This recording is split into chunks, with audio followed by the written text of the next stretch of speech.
لا إله إلا الله لا إله إلا الله لا إله إلا الله ما لنا رب سوى. عورت کا حیض کی حالت میں بچے کو دودھ پلانا کیسا ہے؟ وہ ضرور پلائے، اگر نہ پلائے گی تو گناہگار ہوگی، ورنہ تو یہ ہوگا کہ ایک ہفتہ اس کا اگر حیض کے ایام میں گزر جائے گا یا 8 دن گزر جائیں گے، 7 دنوں سے 10 دن تک ہوتے ہیں، تو یہ 7 سے 10 دن تک جو ہے یہ بچے کو وہ اپنے دودھ سے کیا محروم رکھے گی؟ بچہ جو ہے وہ ماں کے دودھ کے بغیر ہی رہے گا. یہ تو بڑی جہالت کی بات ہے. پھر یہ بات ہے کہ یہ نجاست حکمی ہے. نجاست حکمی کا مطلب یہ ہے کہ جہاں تک اس نجاست کو کار فرما اللہ پاک نے قرار دیا وہاں تک یہ کار فرما ہے.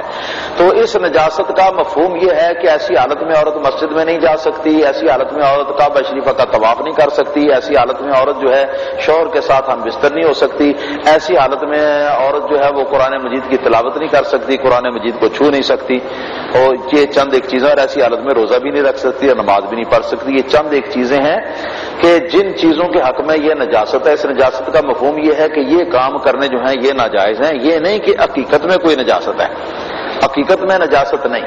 حضور سرکار دو عالم صلی اللہ تعالی علیہ وسلم آپ اعتکاف میں تھے مسجد شریف کے اندر، اور نبی کریم صلی اللہ تعالی علیہ وسلم نے اپنا سر مبارک جو ہے نا مسجد کے اندر جو دروازہ تھا حجرہ شریفہ کا، اس کی آپ نے لیٹ کے تو سر مبارک جو ہے وہ اندر کر دیا، سر مبارک اندر کر دیا. اور حضرت عائشہ صدیقہ رضی اللہ تعالی عنہا کو آواز دی کہ آؤ عائشہ آ کے ذرا میرا سر دھو دو. تو حضرت عائشہ صدیقہ رضی اللہ تعالی عنہا نے عرض کیا کہ یا رسول اللہ صلی اللہ علیہ وسلم انا حائض، حضور میری حائضہ ہونے کی حالت ہے، تو مہینے کے میں ایام سے ہوں. تو نبی کریم صلی اللہ علیہ وسلم نے ارشاد فرمایا ان حیضتک لیس فی یدک، آپ نے فرمایا کہ تیرا حیض تیرے ہاتھ میں نہیں ہے، میرے سر کو اپنے ہاتھوں سے دھو گی نا تو یہ تمہارے ہاتھ کے اندر تمہارا حیض نہیں ہے. مطلب یہ ہے کہ دھو سکتی ہو. تو پھر نبی کریم صلی اللہ علیہ وسلم نے دھلوا لیا.